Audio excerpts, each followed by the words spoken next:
Autoklub Sisak udruga je građana koja djeluje već 66 godina i tijekom svih tih godina osnovna misija Autokluba Sisak bila je i ostala briga o sigurnosti svojih članova pri putovanju i korištenju svog motornog vozila te ostvarenje njihovih članskih pogodnosti.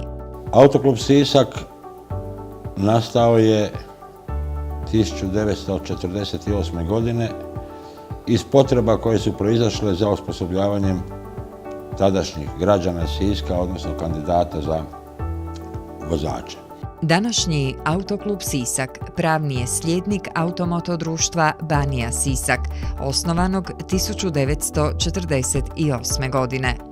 Svoj današnji naziv dobiva 1990. godine i kao pravni slijednik iste asocijacije prethodnog imena nastavlja zatečene poslove u istoj zgradi, u Vatrogasnoj 2 u Sisku. Djelatnost autokluba primarno je vezana uz djelatnost Hrvatskog autokluba, čiji je Autoklub Sisak i član.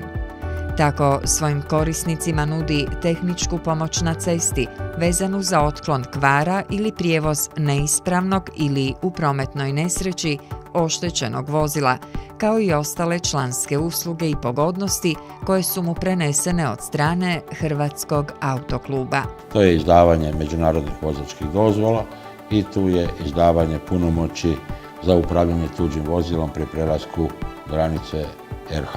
Ipak tradicionalna i početna, a danas najbitnija djelatnost autokluba je autoškola, u kojoj se kandidati mogu osposobljavati za vozače A1, A2, A, B, C1, C i E kategorije. Autoškola ima stručnog voditelja, 2 predavača, 6 instruktora vožnje te administrativnog djelatnika. Osposobljavanje kandidata vrši se najsuvremenijim nastavnim sredstvima i pomagalima u nastavi, te tehnički za tu namjenu opremljenim vozilima.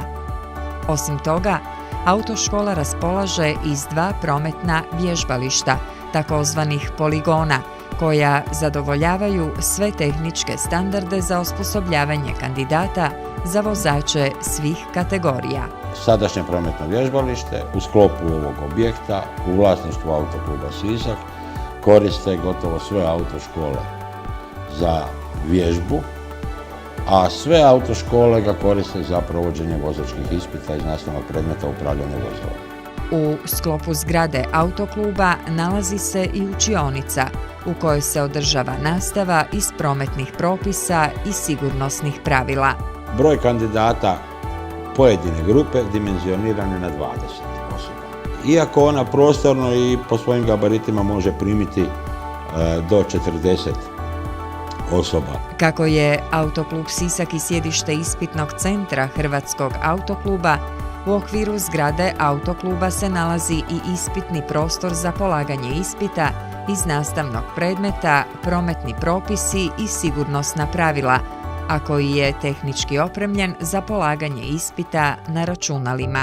Računalo ne može niti pomoći, niti odmoći, jedino što može na kraju ocijeniti test kandidata. Tajnik autokluba izuzetno je zadovoljan brojem kandidata koji odabiru Autoklub Sisak za svoju autoškolu, jer ono što autoklub čini prepoznatljivim u okružju djelovanja je kvaliteta usluge.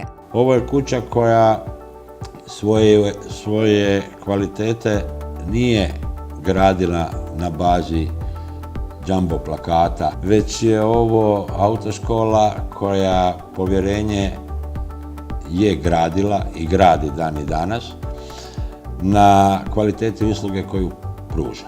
Kao dokaz te cjelokupne kvalitete i stečenog povjerenja građana stoji i podatak o prolaznosti kandidata na ispitima.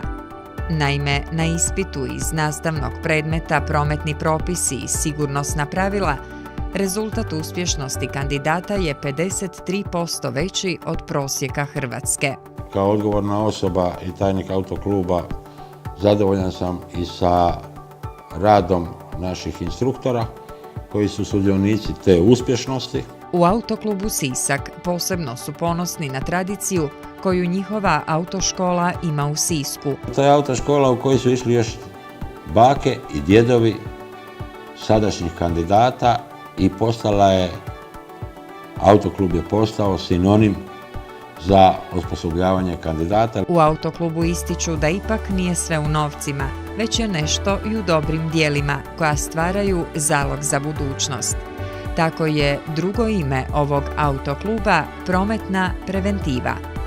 Naime, već dugi niz godina u gradu Sisku nema aktivnosti koja u svom sadržaju ima prometno-edukativno-sigurnosne elemente, a da Autoklub Sisak nije barem partner u realizaciji, a najčešće su i nositelji realizacije programa i projekata.